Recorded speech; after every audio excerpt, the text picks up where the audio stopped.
अगर आप भी चाहते हैं कि SS फिल्म्स मोतिहारी के ऑडियो वीडियो सबसे पहले आप तक पहुंचे, तो इस चैनल को सब्सक्राइब करें और साथ ही बेल आइकन को दबाना ना भूलें।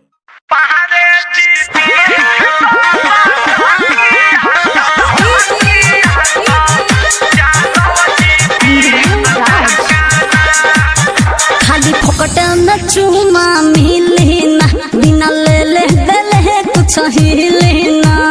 अरे कुछ समझे? खाली फोकट न चूमा मिली ना, बिना ले ले दले कुछ हिले ना। मोहन बात बात कलह पाका पाका ना, मोहन बात बात कलह पाका पाका ना।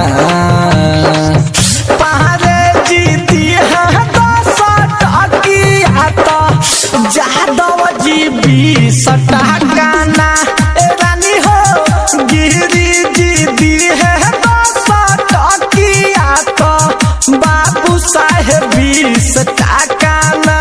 बुझलू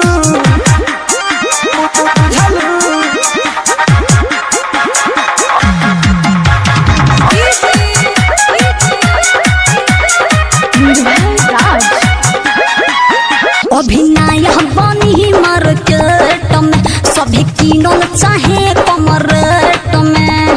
क्या करूँ मैं बहुत परेशान हूँ।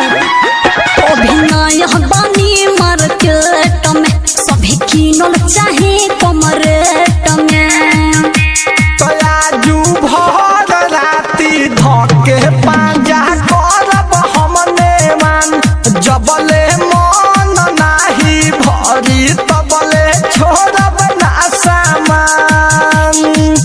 उठावा के लाली चाटब ढाका ढकीना, तो सुना मिसिर जी दी है 10 टकिया तो साओ जी 20 टका ना। ए रानी हो पहाड़े जी दी है 10 टकिया तो जादव जी 20 टका ना।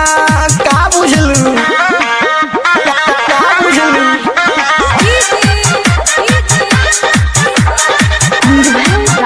रिकॉर्डिंग बाय बिहारी म्यूजिक चकिया। एक टोके न चोली पता कल कर, तोहर खड़ा बटावर चापल कर।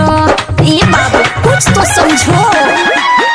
एक टोके न चोली पता कल कर, तोहर खड़ा बटावर चापल कर। तो देखी गोदरल जवानी मनबा भइल पानी पानी। आजू छोड़ बनाए रानी खूबे करब माना मानी।